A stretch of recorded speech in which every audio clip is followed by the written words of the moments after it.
chưa xưa ông បាទ បាទអ៊ំមានឈ្មោះអីដែរអ៊ំ បាទខ្ញុំឈ្មោះដិមដេត ដិមដេតអ៊ំអាយុប្រហែលហើយ អាយុ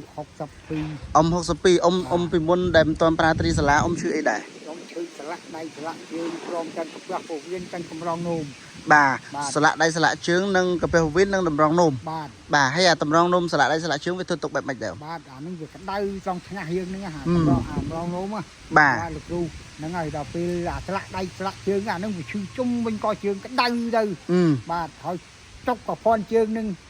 បាទដល់ខ្ញុំបានហូបទៅវាជា បាទហើយ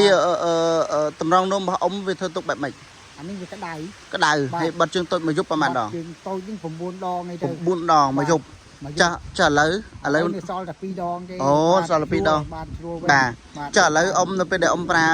ត្រីសាឡាហើយអ៊ំបានជាទៅលើសុខភាពអីខ្លះឥឡូវ បាទឥឡូវខ្ញុំជាទាំងអស់ហ្មងដូចថាពាក្យប្រាប់លោកគ្រូចឹង បាទឥឡូវអ៊ំជាទៅលើអីខ្លះប្រាប់តិចមកអ៊ំ ណែជាលើ តម្រង ដៃស្លាក់ជើងកម្រងនោម បាទ អាចហើយនឹងអាដៃកាពះពោះវៀនហ្នឹងស្រួលសុខភាពខ្ញុំមក បាទឥឡូវជាហើយ ជាហើយ បាទអញ្ចឹងឥឡូវអ៊ំមានអីផ្ដាំផ្ញើជូនអ៊ំពូមីង មិនចោលទេមានលុយខ្ញុំជៀវយកមកហូបទៀត ឥឡូវអ៊ំមានអីផ្ដាំផ្ញើជូនអ៊ំពូមីង សូមផ្ដាំផ្ញើដល់បងប្អូនដែលមានឈឺដូចជំងឺដូចខ្ញុំហ្នឹងសូមឲ្យបងប្អូនភៀវយកហូបដូចខ្ញុំនឹងទៅក៏ជាដូចតែខ្ញុំហ្នឹង បាទសូមអរគុណណាបាទមើលអ៊ំប្រើថ្នាំអីមើលលើកទី ទីផាឡាហ្នឹង ត្រីសាឡា ទីសាឡាហ្នឹងលោកគ្រូ បាទអរគុណណាបាទ